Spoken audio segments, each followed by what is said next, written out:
जैन रामायण, इसमें सकल भूषण केवली भगवान राम, सीता, लक्ष्मण, रावण, भामंडल, विभीषण, इनके पूर्व भवों को दिखा रहे हैं। उसमें से मुख्य पात्र राम, लक्ष्मण, सीता, रावण है। तो वो भाई ने उसको, भाई का विवाह होने वाला था गुणवती से, और उसको श्रीकांत ने ब्याहना चाहा, तो श्रीकांत को मार दिया वसुदत्त ने।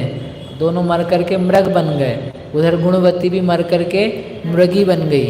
और जो धनदत्त था वो जंगल जंगल अलग अलग नगरों में भ्रमण कर रहा है। इस प्रकार से यहाँ तक अपन ने देखा था।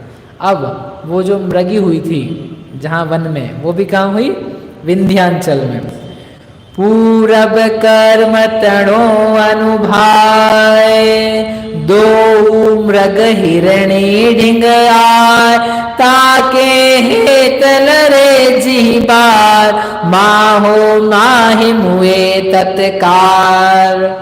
और वही मृगी हुई थी, तो मृगी को देख करके दोनों उसके पास जाने के लिए, या समझो जो एक मृग था रावण का जीव, तो मृगी से प्रेम करने के लिए पहुंचा, तो इसको लगा नहीं करना चाहिए, तो वो दोनों मृग भी लड़े। और लड़े तो फिर से क्या हुआ? फिर लड़े और फिर मरे। पहले लड़े थे, फिर वहाँ मरे थे, यहाँ लड़े, यहाँ मर गए। ऐसे इसलिए उन्होंने कहा था शुरू में, बेर जो है वो सबसे घातक है। इस बेर को लेकर के ये तो मर रहे हैं, अपन मरते नहीं, बोलचाल चालू कर करके बेर बांध लेते हैं, उसका फल बहुत घातक आता है, भाव भाव में चलता रहता है। ना वो निर्माण प्राप्त कर रहा अपने बेर बांध करके, ना आप कर रहे हो। 2 बार मर गए। अब और सुना आगे। और मृग तन तजी हस्ती द्वय लरे, प्राण छोड़ी महिषे अवतरे, लड़ी में सांडी युद्ध करी मुए, वानर जुग जुधि गज फुनि भय। वो बार बार उन्होंने पर्याय धारण करी। वहाँ से हस्ती 2 हाथी बन गए, और हाथी को आपस में लड़ लड़ करके वहाँ मर गए। फिर महिषे भैंसे बन गए, फिर सांड बन गए, फिर वानर बंदर बन गए, फिर वापस हाथी बन गए। ऐसे बार बार अनेकों पर्यायों में दोनों ने क्या उदय की विचित्रता है, जहाँ एक पैदा हो वहीं आजू बाजू में दूसरा पैदा हो जाए। उसको देखा लड़ लड़ करके कि इसको मारा, इसको मारूं, इसको मारूं, वो सोचा इसको मारूं, और उसके भाव भी ऐसे बन रहे, पाप भी ऐसा बांधा, तो सब बस तिरंज पर्याय में भटक रहे। फिर पर जाय लही वृष तणी, रोष दशा दो के घणी, माहो माही लड़त तज प्राण, जल थल में पणि बेर समान। और ऐसे पाप कार्य में तत्पर रहने वाले बारंबार वो जहाँ जाते थे वो पैदा होकर के जल में, थल में, स्थल में, ऐसा कोई स्थान जहाँ जहाँ भी पैदा होते थे, बेर का अनुसरण करने में तत्पर रहते थे और एक दूसरे को मार डालते थे। अब कौन समझाए उनको? अब उनको कौन समझाए? तुम देखो कब से लड़ते हुए आ रहे हो, मत मारो मत मारो मत मारो। वो तो देखे और भिड़े, देखे और भिड़े। ऐसे अनेकों उनके भाव चलते जा रहे थे। इधर भाव चल रहे थे, उधर वो धनदत्त इधर उधर उधर भटक रहे थे। मार्ग देख दुखवान इक, मार्ग देख थकी दुखवान, एक दिन गयो मुनि के थान, भानुअस्ते रजनी भई, तब तिनि मुख सो भाषा चई। वो मार्ग से भटकता भटकता, रास्ते से, नगरों से होता होता, कभी इस नगर में कभी उस नगर में, एक बार संध्या के समय पे वो एक मुनिराज के नज़दीक में पहुंच गया।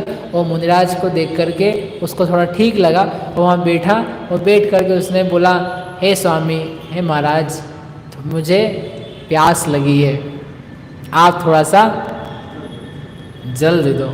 आपके कमंडल में, आपके पात्र में कुछ जल हो या पत्ता कहीं हो तो आप मुझे कृपा करके जल पिला दो, मैं प्यास से मरा जा रहा हूँ। तो कमंडल से पानी पिला देंगे कि नहीं? अभी कल परसों क्लास थी कमंडल की, कमंडल का पानी पिला देंगे? नहीं। तो बता तो देंगे कहाँ जलाशय वगैरह है। तो रात्रि हो गई थी, संध्या होकर के रात्रि हो गई थी संजय भैया, तो अब क्या करेंगे। तो मुनिराज ने बोला, स्वामी में तिरखा बहुलई याते मोहिनी हृदयो सही। हे स्वामी, मुझे बहुत तिरखा यानी तृषा लग रही है, प्यास से मरा जा रहा हूं, तो मुझे थोड़ा नीर दो, थोड़ा सा पानी दो। आपको प्यास लग रही क्या? नहीं लग रही है? एक वाकया है, श्रीमद जी के अंतिम दिन थे, जाने वाले थे, तो उनका भाई था हसमुख, जो भी नाम हो, तो रात के 10 बज रहे थे, 11 बज रहे थे, तो उससे पूछा, क्यों प्यास लगी क्या? तो बोला, अरे काहे की प्यास, अपने तो 24 होता है। उसको क्या लगा, भैया को शायद पता नहीं है कि रात हो गई है और हम रात को नहीं पीते, इनको पता नहीं पड़ रहा, लगता है ये बावले हो गए। उन्होंने फिर से पूछा, हसमुख प्यास लगी क्या? अरे नहीं प्यास लगी, हम रात को नहीं पीते हैं। बोले ठीक है, मैं स्वरूपस्थ होता हूँ। प्यास लगी मतलब तुझे कुछ प्यास है, मैं कुछ बोल सकता हूँ तेरे लिए, मैं कुछ सत्य उपदेश कर सकता हूँ, लगी कि नहीं लगी है? वो बोल रहा है, रात को प्यास लगती है क्या? अरे उपवास के दिन पीना चाहिए क्या? क्यों बहन जी, उपवास के दिन पीना चाहिए क्या? जल्दी बोलो रत्नाकरण श्रावकाचार्य से। उपवास व्रती हो, प्रोषदोपवासी हो, क्यों व्रती? उपवास के दिन पानी पीना चाहिए क्या? पानी नहीं पीना चाहिए क्या? उन्होंने कहा जरूर पीना चाहिए, सतृष्ण होकर के पीना चाहिए, भर भर के पीना चाहिए, लेकिन मुख से नहीं पीना चाहिए, कर्ण से पीना चाहिए। तो क्या कान में पानी डाले? कान में पानी मत डालना, पानी भर जाएगा। उन्होंने श्रावकाचार्य में लिखा संबंधभद्र स्वामी ने, सतृष्ण पीवत, सतृष्णा होकर के उपवास के दिन खूब पीना चाहिए और पिलाना चाहिए, और पिला ना सके तो पीना तो खूब ही चाहिए, खूब पीना चाहिए। जल नहीं, दिव्य ध्वनि, साक्षात शरंतो अमृतम, मानो अमृत बरस रहा हो, उस दिव्य ध्वनि को ग्रहण करके अपने कर्णपुटों को संतुष्ट करना चाहिए। तो वो जो श्रावक था धनदत्त गृहस्थ, उसको कुछ खबर नहीं, वो मुनिराज से बोल रहा है, मुझे बहुत प्यास लगी, आप पानी दे दो। बार बार मांगे जिहि बार, तबे एक मुनि वचन उचार। जब उसने बार बार मांगा तो वहां पर एक मुनिराज से, और मुनिराज ने बोला, क्या बोला? राती तो ये पीजे नहीं, प्राण जाय तो जाहू सही, मन अब समता आन के, लेहु मनुष्य भव लाहू, आतुरता अधिकी जुए, तो न पीजे तो रात्रि विषय संबोधियो, मौन गही मुनि सोय। मुनिराज ने क्या बोला? मुनिराज ने कहा, हे भव्य, अरे रात में पानी तो क्या, कुछ भी नहीं ग्रहण करना चाहिए। रात्रि में पिया गया पानी, जिसने से पढ़ के बताता हूं आपको, नहीं तो आप बोलोगे मन से बोल रहे। हे रात्रि में, हाँ ये लिखा बढ़िया, रात्रि में अमृत पीना भी योग्य नहीं है। अमृत ने जिसे जीवन चलता है, बोले रात्रि में अमृत पीना भी उचित नहीं है, फिर पानी की तो बात ही क्या है। अरे जब सूर्य अस्त हो चुका है, सघन अंधकार व्याप्त हो चुका है, लोगों में पाप प्रवृत्ति बढ़ चुकी है, नहीं दिखने वाले सूक्ष्म जंतुओं से क्षेत्र व्याप्त हो गया है, ऐसे समय में रात्रि में भोजन पानी मत कर। हे भद्र, तुझे असमय में किसी भी प्रकार का कष्ट आने पर भी भोजन नहीं करना चाहिए। ये भोजन जल पान करके दुखों के महासागर में नहीं डूबना चाहिए, अहिंसा व्रत को धारण करो। ऐसा सुन करके जब उसने मुनिराज ने कहा, अब साधारण व्यक्ति कहे वो मुनिराज कहे, तो मुनिराज ने ऐसा कहा, उनकी बात सुन करके उसको कुछ प्रभाव पड़ गया। उसको अच्छा लगा, उसकी जो तृषा थी उसका क्या हुआ, खत्म हो गई। क्यों खत्म हो गई? अध्यवसान चला गया। अभी उस तृषा के अध्यवसान से अपने आप को क्या कर रहा था, मैं प्यासा हूँ, मैं प्यासा हूँ। अब उसका अध्यवसान चेंज हो गया, अब उसका उपयोग अज्ञान वाले से थोड़ा सा डिफरेंट वाला हो गया। क्या हो गया, नहीं नहीं नहीं, नहीं मैं तो अच्छा आदमी हूँ। बच्चों को क्या करते हैं, अरे तू तो अच्छा बच्चा है, तू तो राजा बच्चा है। तो उसको जो शैतानियत सूझ रही थी, उसके राजा बच्चे के अध्यवसान में वो वाली बातें चली जाती है। अच्छी बातें बताओ तो अच्छी बातों के उसमें बुरी बातें चली जाएगी। इसलिए गाथा लिखिए, शुद्धम तु वियाणंतो शुद्धम चैव पयम लहदी जीवो जानंतो तु अशुद्धम अशुद्धमेव पयम लहदी। शुद्ध को जानोगे तो शुद्ध मिलेगा, और अशुद्ध जानोगे तो अशुद्ध ही मिलेगा। तो उन्होंने बोला, और उसका जो मन का विकल्प था, अरे ये साधु महात्मा है, ये बोल रहे हैं, इतना अच्छा बता रहे हैं, आज तक किसी ने ऐसे वचन नहीं कहे, मैं क्यों प्यास से तड़पूं, मैं क्यों ऐसा करूं। अब जिसका भाग्य पलटना होता है तो उसका अपने आप विचार वैसे होते हैं। मुनिराज ने तो अनेकों को पहले भी उपदेश दिया होगा, लेकिन सबके ऐसा होता है क्या, ऐसा कुछ चलता है क्या, रात्रि में क्यों नहीं पियेंगे, सब तो पी रहे हैं, देखो वही पी रहा है, वही पी रहा है, वही पी रहा है, सब तो कर रहे हैं, सब खा रहे हैं, कौन मर रहा है, कौन नरक जा रहा है, कोई भी नहीं जा रहा, अपन तो करो। तो जिसको जैसी बुद्धि होनी होती है उसके लिए वो उपदेश भी वैसे ही उल्टा काम करता है, वो समझता नहीं है। लेकिन उसकी बुद्धि, उसकी होनहार ठीक हो रही थी, तो उसने कहा ठीक है आप कह रहे हो सही बात है। वो खुश हो गया, वो खुश होकर मैं रुक गया, मुनिराज ने मौन ले लिया। सुबह हुई तो उसने और उपदेश सुना, उपदेश सुन करके उस व्यक्ति ने अणुव्रत धारण कर लिए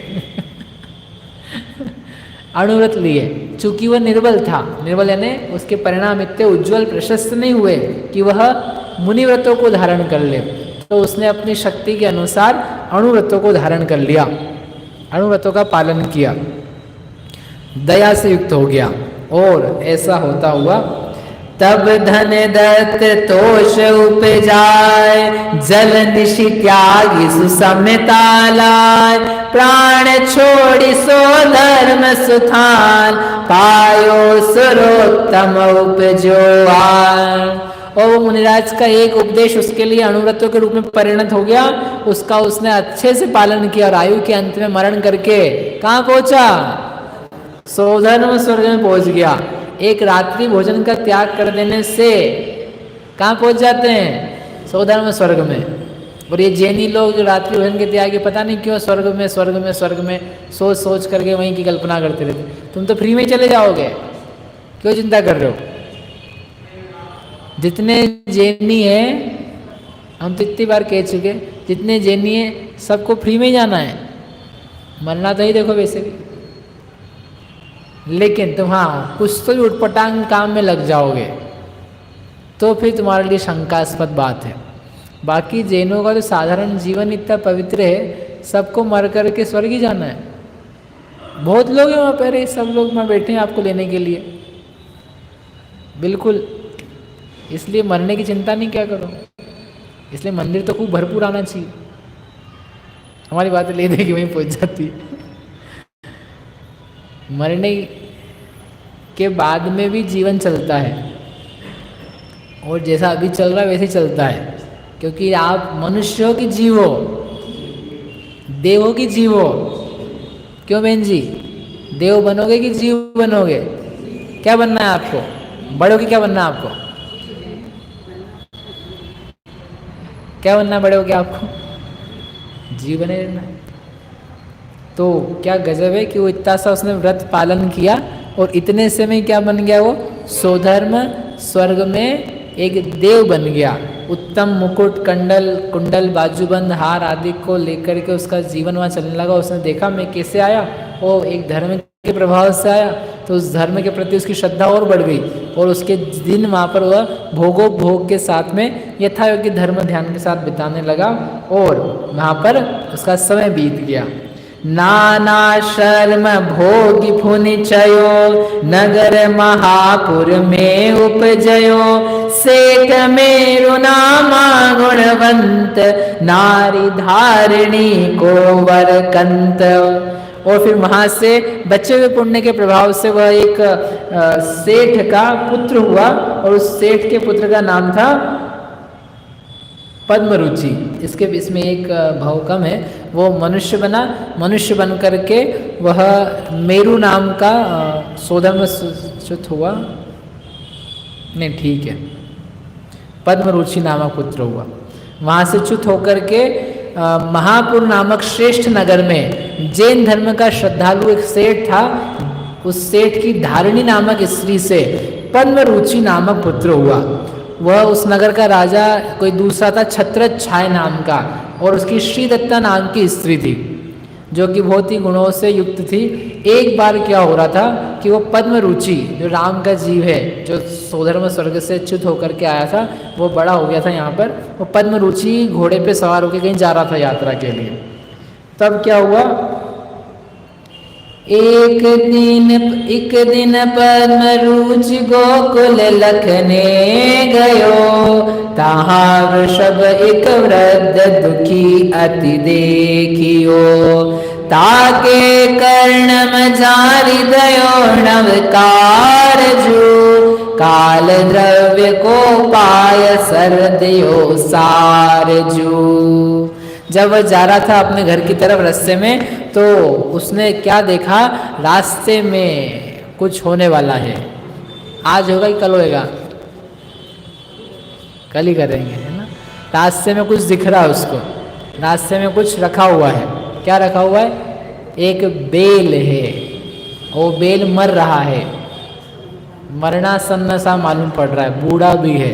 अब ये पद्मरुचि देख करके क्या करेंगे, क्या होगा, और फिर क्या क्या चीज़ उसमें होने वाली है, वो अपन कल देखेंगे। लेकिन थोड़े से धर्म का प्रभाव और थोड़े से बेर का प्रभाव आपको यहीं पे तत्काल दिख रहा है, जरा जरा सा।